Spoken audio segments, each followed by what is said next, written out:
శబరిమలలో మకర జ్యోతి దర్శనమిస్తోంది. పొన్నంపలమేడుపై మకర జ్యోతి దర్శనమిస్తోంది. మకర జ్యోతి దర్శనానికి భక్తులు భారీగా తరలివచ్చారు. శరణు ఘోషతో శబరిమల మారుమోగుతోంది.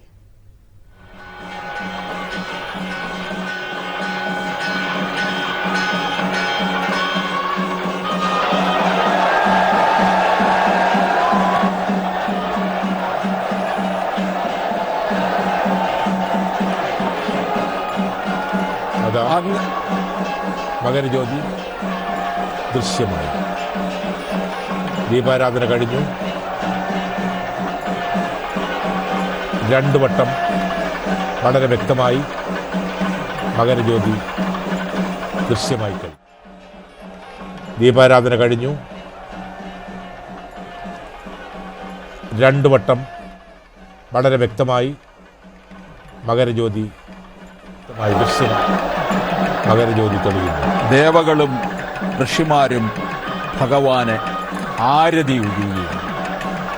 പരം പ്രേമസ്വരൂപം, പരമം പവിത്രം, പരം ജ്യോതിസ്വരൂപം ഭജേ ഭൂതനാഥം.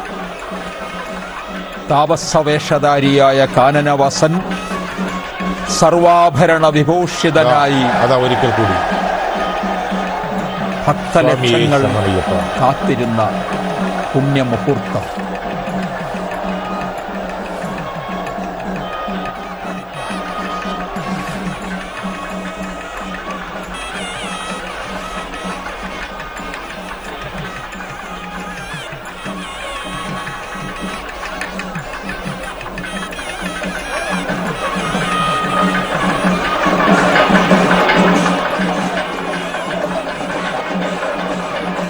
ആസക്തികളിൽ നിന്ന്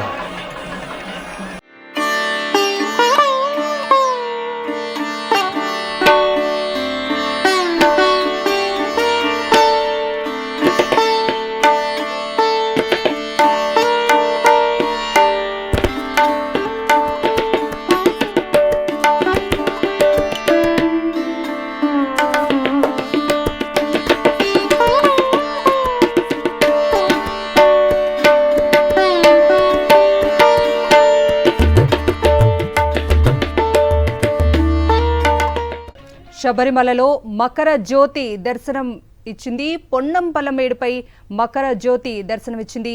మకర జ్యోతి దర్శనానికి భక్తులు భారీగా తరలివచ్చారు. శరణు ఘోషతో శబరిమల మారుమోగుతోంది.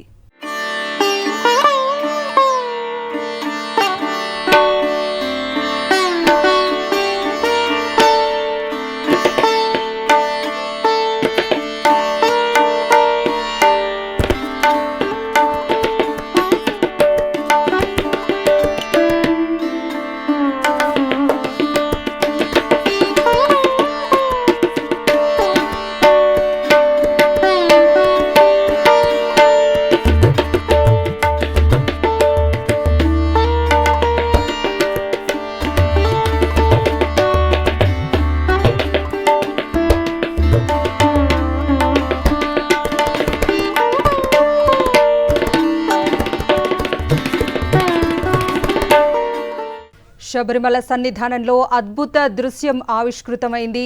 శరణు ఘోషల మధ్య మకర జ్యోతి దర్శనమిచ్చింది. భక్తులందరూ కూడా ఎంతో కాలంగా ఎదురుచూస్తున్న ఈ మహాగడియ వచ్చేసింది. అయ్యప్ప స్వామి అనుగ్రహంతో శబరిమల కొండల మధ్య పుణ్యక్షేత్రం పొన్నంపలమేడు వద్ద మకర జ్యోతి దర్శనమిచ్చింది. అయ్యప్ప భక్తులు ఏడాది పాటు కూడా ఎదురుచూసిన క్షణం రానే వచ్చింది.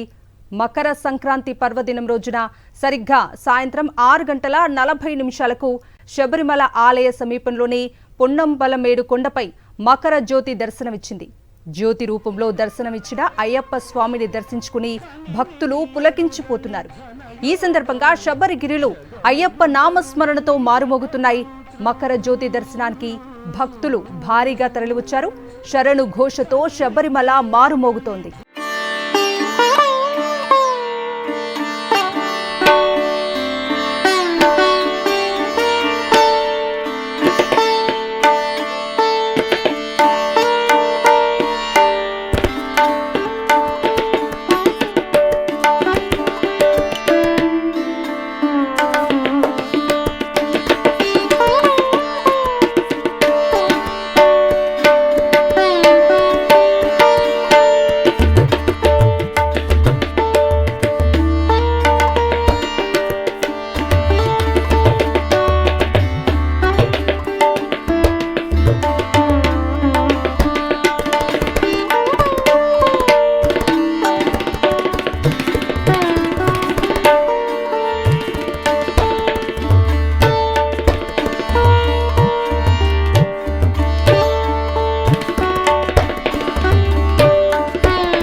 ఇక అంతకుముందు అయ్యప్ప స్వామి జన్మించిన బాల్యం గడిపిన పందాలం ప్యాలెస్ నుంచి పవిత్ర ఆభరణాలు తెచ్చారు.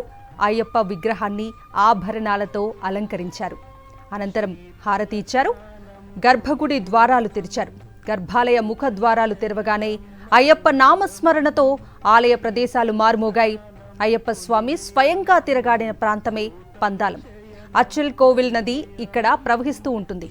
ఈ నదీ తీరంలో అయ్యప్ప మణికంఠుని పేరుతో 12 ఏళ్ల పాటు నివసించిన పందలరాజ మందిరాన్ని నేటికి సందర్శించవచ్చు. మణికంఠుడు తపస్సు చేయాలని నిర్ణయించుకున్నాక అతని పట్టాభిషేకం కోసం చేయించిన ఆభరణాలను మకర సంక్రాంతి రోజు మాత్రం ధరిస్తానని తల్లిదండ్రులకు మాట ఇచ్చినట్లు చెబుతారు. శబరిమల దివ్య మందిరంలో మకర సంక్రాంతి సందర్భంగా రాజ లాంఛనాలతో పంతాల రాజవంశీయుల ఆధ్వర్యంలో పూజలు జరిగేటట్లు అనుగ్రహించారు. అప్పటి నుంచి సంక్రాంతి సందర్భంగా ఈ వేడుక అత్యంత వైభవంగా జరుగుతుంది. ఏడాది పొడవునా ఈ తిరువాభరణాలను పందలం రాచమందిరంలో ఉంచుతారు. వీటికి పెద్ద ఎత్తున భద్రత ఉంటుంది. పందల రాజవంశీయులు రోజు వీటికి పూజలు చేస్తూ ఉంటారు.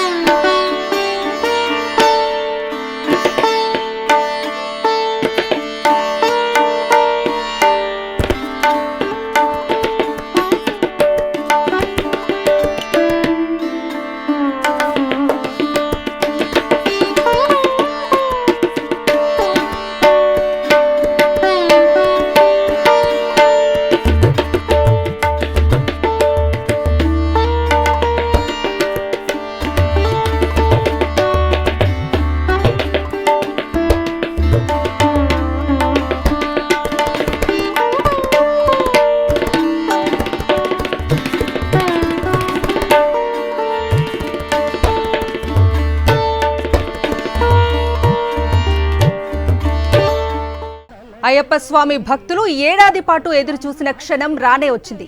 మకర సంక్రాంతి పర్వదినం రోజున సరిగ్గా సాయంత్రం 6:40 శబరిమల ఆలయ సమీపంలోని పొన్నాంపలమేడు కొండపై మకర జ్యోతి దర్శనమిచ్చింది. జ్యోతి రూపంలో దర్శనమిచ్చిన అయ్యప్ప స్వామిని దర్శించుకుని భక్తులు పులకించిపోతున్నారు. ఈ సందర్భంగా శబరిగిరిలు అయ్యప్ప నామస్మరణతో మారుమోగుతున్నాయి. మకర జ్యోతి దర్శనానికి భక్తులు భారీగా తరలివచ్చారు. శరణు ఘోషతో శబరిమల మారుమోగుతోంది.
శరణు ఘోషల మధ్య మకర జ్యోతి దర్శనమిచ్చింది.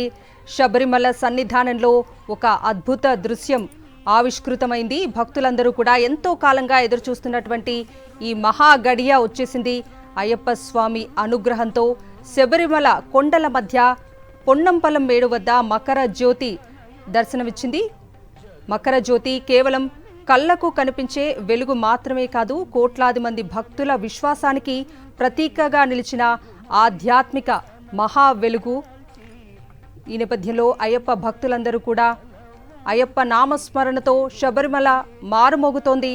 మకర సంక్రాంతి పర్వదినం రోజున సరిగ్గా సాయంత్రం 6:40 శబరిమల ఆలయ సమీపంలోని పొన్నాంబలమేడు కొండపై మకర జ్యోతి దర్శనమిచ్చింది. జ్యోతి రూపంలో దర్శనమిచ్చిన అయ్యప్ప స్వామిని దర్శించుకుని భక్తులు పులకించిపోతున్నారు.